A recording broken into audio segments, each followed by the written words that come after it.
Hi everybody, it's Alex with Nelson's Tea.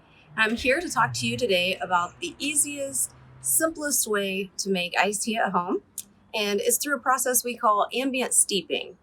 And what we're going to do is choose our tea. We want 2 ounces, which makes it convenient. We sell in 2-ounce bags. And I'm actually going to be brewing up our peachy raspberry punch today, which is one of my new favorites. It's one of our new blends.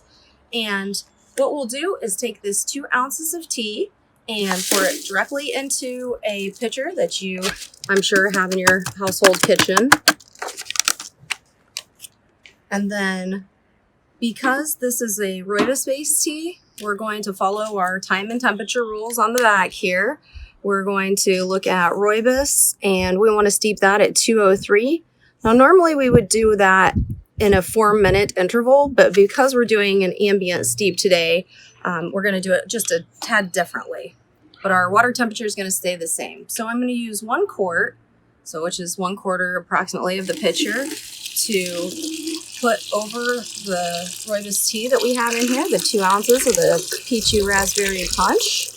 And you'll notice a really nice aroma as that starts to open up. The importance of using the hot water first is to make sure that everything is well cleansed if it had anything on the raw materials. Also, things like hibiscus flowers open up more nicely, give you more flavor, punch, and also beautiful color and depth by allowing that hot water to hit those leaves first.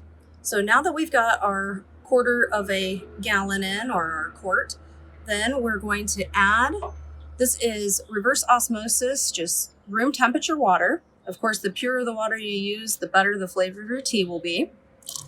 And we're just going to add this right to our hot water up to the gallon mark. And it's helpful if you have these little markers on your pitcher to show you where you are amount-wise. And then what we're going to do is, for a rooibos tea, we're going to let this sit for 15 minutes. And what I always do is set my timer on my phone so that I can keep track, because it's very easy to walk away. With a rooibos-based tea, you've got a little bit more play. You're not going to release any tannins or caffeine because it's naturally caffeine-free and there aren't any tannins in this blend. So we really don't run the risk of it getting overly bitter on us if we do let it steep for longer. But for example, with a white, green, or black tea, you'll want to make sure that you watch those a little more carefully. So what we'll do is let this steep for the allotted 15 minutes, and then we'll see you back here once that's done. Hooray, our timer has gone off. So what that means now is it's time to strain the tea. What I do is put the lid on with the separations so that it gets strained there. And then what I do is run it through my Perfect Brewer for a tighter filtration. If you don't have one of these at home, you can use a strainer. You just want to make sure that you're using something with a very tight mesh filtration. The tighter the mesh is, the less sediment's going to end up in your ultimate finished iced tea product. Another pro tip here is if you're doing something like raspberry hibiscus or our pineapple melon punch and you want a little bit more intensity of flavor in your iced tea, a trick is to leave that hot water, that first quart of hot water, and the tea to sit for 5 minutes, then add your reverse osmosis room temperature water for the additional 3 quarts, and then let it sit 10 minutes. And we'll also give you a cheat sheet here at the end of the different types of tea and how to ambient steep those for time and temperature. So what I'm going to do now is just pour this through. So we're getting kind of a double filtration. I'm just using my finger there underneath to allow the mechanism to release the brewed tea into the pitcher here. So it's going through the essential filter here on the pitcher as well as through the brewer.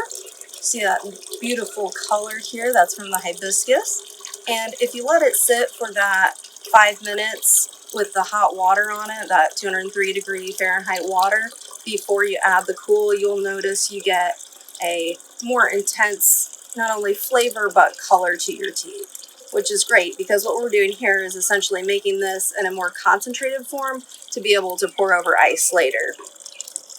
We find that when it's fun and convenient for you to make the tea at home with as little fuss as possible, that you're more likely to drink it. And that's our objective, is we want you to enjoy it. We want you to have fun with it. One of our favorite things to do with the peach raspberry punch, the pineapple melon punch, and the raspberry hibiscus, and also the peach dream, amongst others, like strawberry orange peach, is to add a little splash of lemonade to the top of it. It gives you just a little hint of lemon and sugar to your tea, and that can really escalate the flavor and experience for your iced tea. So here we have it. This is our gallon of peachy raspberry punch that's ready to go. This can just sit in the refrigerator so it's chilled and then made to be poured right over your ice. And voila, you have a gallon of iced tea. Enjoy.